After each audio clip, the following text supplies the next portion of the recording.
Hey guys, Nate Tice here from the Athletic Football Show, back again with another edition of Wind the Clock, the untimed down version that we will be doing on our YouTube channel. This week, going to be looking at a Gabe Davis 34-yard receiving touchdown for the Buffalo Bills going into the end of the first half against the Kansas City Chiefs. It was a great throw and catch from Josh Allen to Gabe Davis, but I wanted to look at the protection that happened before the throw and catch and let the whole play happen. So let's jump right into it. So this play came at the end of the first half. And why that matters is 2 minute is considered its own type of situation in the NFL. The types of situations are third down, short yardage, second and long, red zone, goal line, backed up. 2 minute is one of those.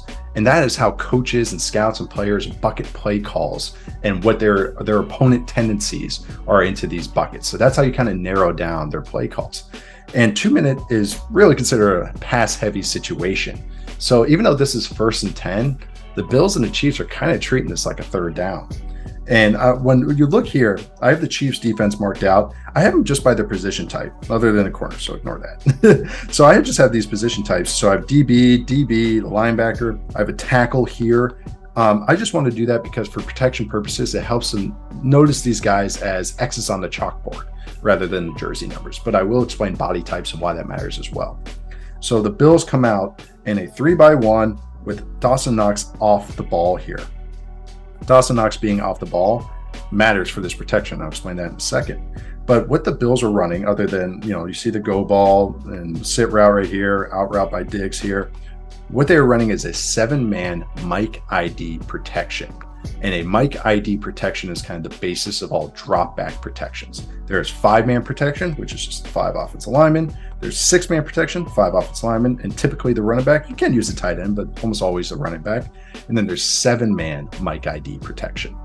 Now, Mike ID protection is offensive line is saying we are going to block the 4 down defensive lineman and whoever we point at. Now, when they say Mike ID, it doesn't always have to be the Mike linebacker. It is just the middle point. Mike, middle, Sam, strong, Will, weak. So Mike ID, this is the center for our protection, and everybody else plays off of that and has all the rules off of that.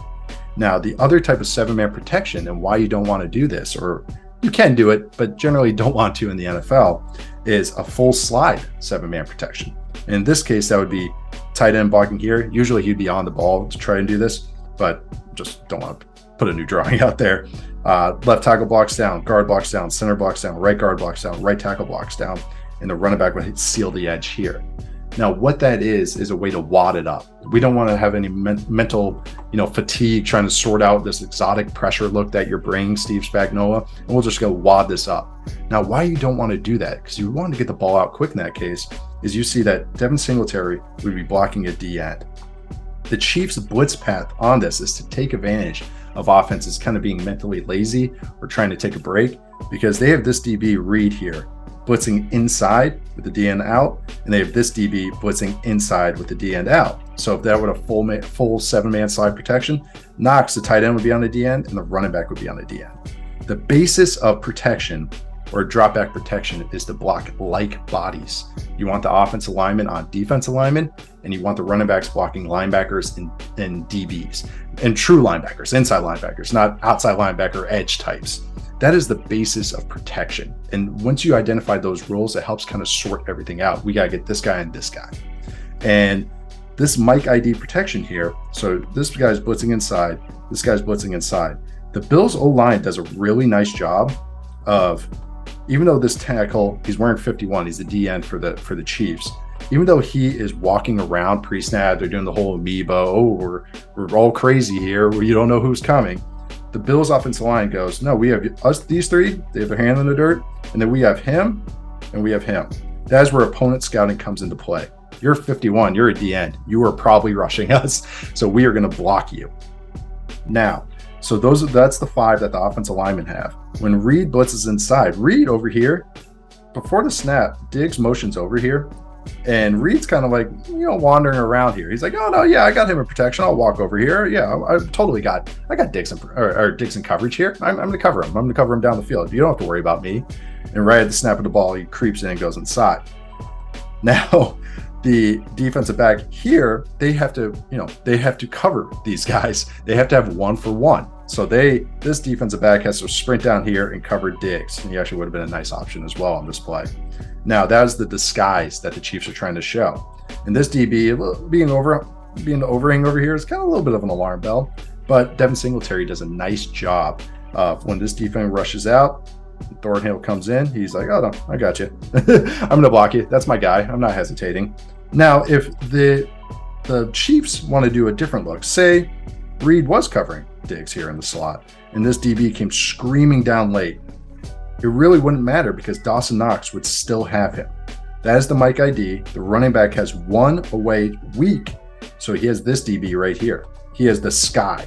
He has any off-ball defender coming from that side. And the tight end on the other side has the strong side. So that's the Mike ID. So he would have this guy or this guy if they were to come. That is the off-ball defender coming from that side. That is his protection rule responsibility.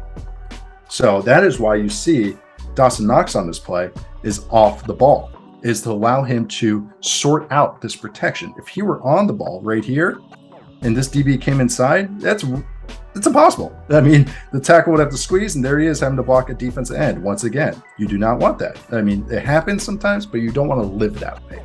So because of all this, how they're able to sort this out, he blitzes in, he comes down, they're all coming. They're able to wad this up. And so now you have a backup corner on Gabe Davis, who I think the Chiefs remember from last playoff series. So now they have a one-on-one. They're blocked up. Josh Allen doesn't have to get this ball out in 1.5 seconds. He can take that extra pause to hit the back of his drop and really launch this throw. And he puts it perfect. He has this pretty clean pocket and he nails this throw. I mean, it's a perfect throw, perfect catch from Gabe Davis as well. All of that. So this is why you want to sort out protection and why you want to wad this up in a good way and sort it out. I shouldn't say wad it up, sort it out in the correct way. If you wad this up, like I said, with a 7-man lazy full slide, then Josh Allen wouldn't be hot, but he'd be warm. He would have to start getting into creation mode if he doesn't feel comfortable in the pocket. It's just that these rules that the Bills had, they followed them perfectly to a T. They knew exactly in this type of situation, even though it was 1st and 10, it was in the 2-minute drill, and they knew Steve Spagnuolo loves to heat up offenses when they start entering this kind of field goal range. Hey, we're gonna knock you out. We're gonna make you take a sack. We're gonna make you burn a timeout or throw the ball away. It's gash or be gashed. That is what he's betting on. It's an aggressive bet. It's in poker and just going all in and saying, hey, are you going to call it? And the Bills did call it. They called it, had the perfect answer for it. And really, they flopped the nuts with how this play turned out. So it was just great game planning, great execution from Josh Allen and Gabe Davis, led to a 34-yard touchdown for the Bills and ultimately a victory. This was another edition of Wind the Clock, the untimed down version. My name is Nate Tice. I will be doing this every week on our YouTube channel, so please subscribe, and I will see you guys next time.